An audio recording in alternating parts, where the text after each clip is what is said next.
दोस्तों, साथियों, माताओं बहनों, दोस्तों, साथियों, माताओं बहनों, मेरे नौजवान साथियों, मेरे बहुत ही सम्मानी सभी बुजुर्गों, मेरे बहुत ही सम्मानी सभी बुजुर्गों, भगवान जिसने भी ये सृष्टि रची है बहुत सुंदर रची है। ऐसा माना जाता है भगवान विष्णु ने, ब्रह्मा जी ने, भगवान ब्रह्मा जी ने हमारी सृष्टि को रचा है। मेरे साथियों, मेरे दोस्तों, बहुत अच्छी सृष्टि रची है। इसमें फूल हैं, पेड़ हैं, पशु हैं, पक्षी हैं, पाप है, पुण्य है, धर्म है, कर्म है, पूजा है, पाठ है। और मेरे दोस्तों, नदी है, नाले हैं, आब है, हवा है, चांद है, तारे हैं, पृथ्वी है, आकाश है, नदियां हैं, जल है, थल, पता नहीं क्या क्या। बड़ी सोच समझ के ब्रह्मा जी ने हमारी सृष्टि को रचा है। मैं उसको ब्रह्मा जी को नमन करता हूँ, ब्रह्मा जी को नमन करता हूँ, भगवान शंकर को नमन करता हूँ। वो हमारे पालनहार हैं। भगवान शंकर हमारे पालनहार हैं, मेरे पूज्य हैं। सारे भगवान हमारे पूज्य हैं दोस्तों। ऐसा नहीं है कि भगवान नहीं है, लेकिन ऐसा बताया जाता है भगवान निराकार हैं, ऐसा बताया जाता है। हमारे सनातन धर्म में भले ही मूर्ति पूजा होती हो, बड़ा अच्छा है। हमारा सनातन धर्म बहुत अच्छा धर्म है, लेकिन सभी ये बताते हैं भगवान एक है। भगवान किसी को दिखता नहीं मेरे दोस्तों, भगवान निराकार है। बड़े बड़े साधु संत महात्मा ज्ञानी ध्यानी पुरुष हुए, भगवान नहीं मिले दोस्तों किसी को भी। ढूंढते रह जाओगे, भगवान नहीं मिलेंगे मेरे दोस्तों। भगवान हमारे दिल के अंदर है।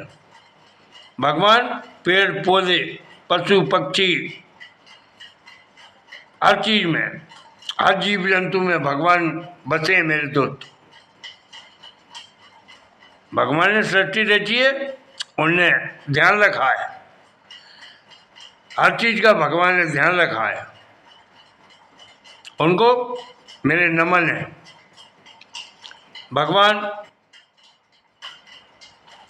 भोले शंकर जो हमारे जगत के पालनहार हैं, भगवान ब्रह्मा जी ने सृष्टि रची है। भगवान भोले शंकर अवरदानी महावरदानी हमारे पालनहार है। भगवान कृष्ण हमारे पूजनीय है। भगवान हनुमान हमारे पूजनीय है। भगवान गणपति जी हमारे पूजनीय है। लेकिन कहानी तो अलग अलग है, कहानी तो अलग अलग है। कहानी भगवान भोले शंकर के पुत्र गणपति जी मैल से पैदा, भगवान राम फल से पैदा, भगवान श्री कृष्ण जेल में पैदा, भगवान महाबली हनुमान कान से पैदा।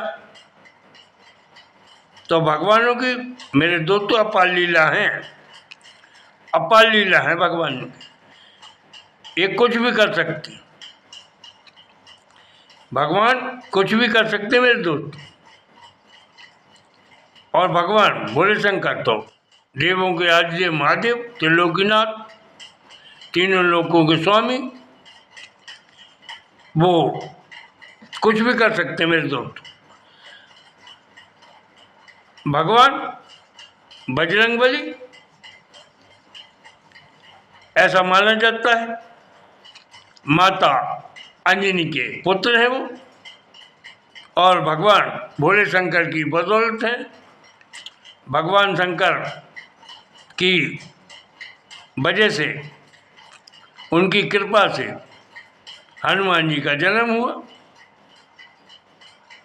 दुनिया जानती भाई कान से पैदा है हनुमान जी, दुनिया जानती रामफल से पैदा है, दुनिया जानती है गणेश जी महल से पैदा है, और ब्रह्मा जी सृष्टि तो रची उनने, लेकिन अकेले उनका इकलौता पुत्र था नारद, उनकी शादी नहीं कर पाए, उनकी शादी नहीं कर पाए वो। ये भगवान की कहानी है दोस्तों। अब आ जाओ शादी पे। अब शादी होती है, भगवान ने हमें मानव जाति में प्यार बनाया है, प्यार कूट कूट के भरा है हमारे अंतरात्मा में। लोभ मोह छल कपट पाप पुण्य सब कुछ भगवान ने हमें दिया है, सब कुछ दिया हमने, भक्ति दी है, शक्ति दी है, दिमाग दिया है, सब कुछ दिया है। लेकिन भगवान भी अब दो दो पत्नियों को लेकर बैठे हैं। वो ब्रह्मा जी की दो पत्नियां, रिद्धि सिद्धि,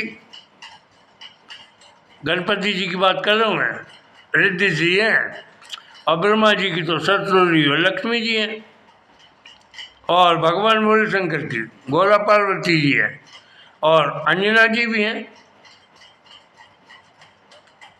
अब आ जाओ मानव जाति की।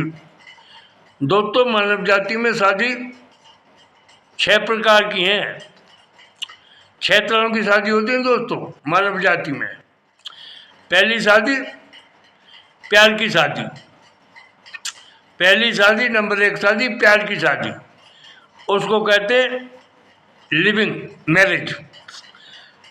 यानी वो रहते हैं, घर गट्टी बसा लेते हैं, बाल बच्चे हो जाते हैं, लिविंग मैरिज उसको कहते हैं लिविंग मैरिज, प्यार की शादी। और दोस्तों दूसरी शादी है पारिवारिक शादी, जो बाल बच्चों की हम माँ बाप करते हैं, सहमति से करते हैं, उपचाप से करते हैं, और उसको हम कहते हैं अरेंज मैरिज, उसको हम अरेंज मैरिज करते हैं। उससे रिश्तेदारी बढ़ती है, प्यार मोहब्बत फैलता है, रिश्तेदारी बनती है, पनपती है, फलती फूलती है, बिगाड़ भी होते हैं, बिगाड़ भी हो जाते हैं, उसको कहते हैं हम अरेंज मैरिज। अब आइए तीसरे नंबर की शादी।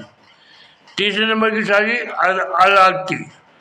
अदालती शादी, अदालत में की हुई, कोर्ट कचहरी में शादी की हुई अदालती शादी, उसको कहते हैं कोर्ट मैरिज। दोस्तों तीसरे नंबर की शादी कोर्ट मैरिज, उसको कहते हैं हम कोर्ट मैरिज, अदालत में शादी की जाती है। और चौथी शादी होती है दोस्तों सनातनी शादी, यानी मंदिर में सनातन धर्म के अनुसार मंदिर में शादी की जाती है, उसको कहते हैं गॉड गिफ्ट। जो मंदिरों में शादी होती है उसको कहते हैं गॉड गिफ्ट। भगवान ने हमारे को सहपाठी दी, पत्नी के रूप में हमें भगवान ने योग बनाया, संयोग बनाया, हमें पत्नी मिली, वो गॉड गिफ्ट है, प्रभु की कृपा है, उसको कहते हैं दोस्तों। और छठी शादी मेरे दोस्तों गुपचुप शादी, उसमें कोई जात धर्म का मतलब नहीं है, कोई किसी जात की लड़की हो, किसी जात का लड़का हो, उसमें जाति धर्म का कोई बंधन नहीं है मेरे दोस्त। और ना उसमें मेरे दोस्तों रिश्तों का कोई बंधन है, रिश्तों का कोई बंधन नहीं है। गुपचुप शादी, जो गुपचुप शादी है वो किसी से भी कर लेते हैं, कोई जाति धर्म का बंधन नहीं, नाते रिश्तों का कोई बंधन नहीं। साथ जमाई के साथ भाग जाती है, साथ जमाई के साथ भाग जाती है। और कई उदाहरण हैं, और कई उदाहरण। पंडितानी, कोई पंडितानी है, वो जाति बंधन तो है नहीं, शुद्ध के साथ भाग जाती है। तो ये शादी की कई, मैंने 6 तरह की शादी बताई। अब इनके सुख बताता हूँ। शादी का सुख क्या है? दोस्तों, शादी के सुख है हमारी खानदान बढ़ती है, वंश बढ़ता है, औलाद होती है, नाती पोता होते हैं। हमारे घर आंगन में मेरे दोस्तों किलकारी गूंजती हैं, ये हमें खुशी होती है। और शादी की खुशी मेरे साथियों, मेरे दोस्तों, 5-6 साल तक मिल पाती है। फिर तो मेरे दोस्तों दुखी दुख हैं, फिर दुखी दुख है। अब दुख बताऊं। शादी के सुख मिलते हैं 5-6-8 साल तक, बाकी मेरे दोस्तों सारी उम्र दुख ही दुख है। बच्चों को पढ़ाओ लिखाओ, शादी ब्याह करो, फिर तो तमाम उम्र मेरे दोस्तों दुखी दुख हैं। तो शादी के जो सुख बताए वो 5-6-8 साल तक मिलेंगे, और बाकी तो 10 साल के बाद मेरे दोस्तों, मेरे साथियों, मेरी माताओं बहनों, ताउम्र जीते जी आपको दुखी दुख मिलेंगे। जय हिंद, जय भारत, जय हिंद, जय भारत। धन्यवाद, बहुत बहुत धन्यवाद। आपको मेरे शब्द अच्छे लगे हो, भाई सुहाए हो, आप मुझे आशीर्वाद देना, आप मुझे आशीर्वाद देना। मैं बातें बड़ी सोच समझ के और बड़े रिसर्च करके बातों को आपके सामने पेश करता हूँ। जय हिंद, जय भारत। धन्यवाद, बहुत धन्यवाद। जय हिंद, जय भारत।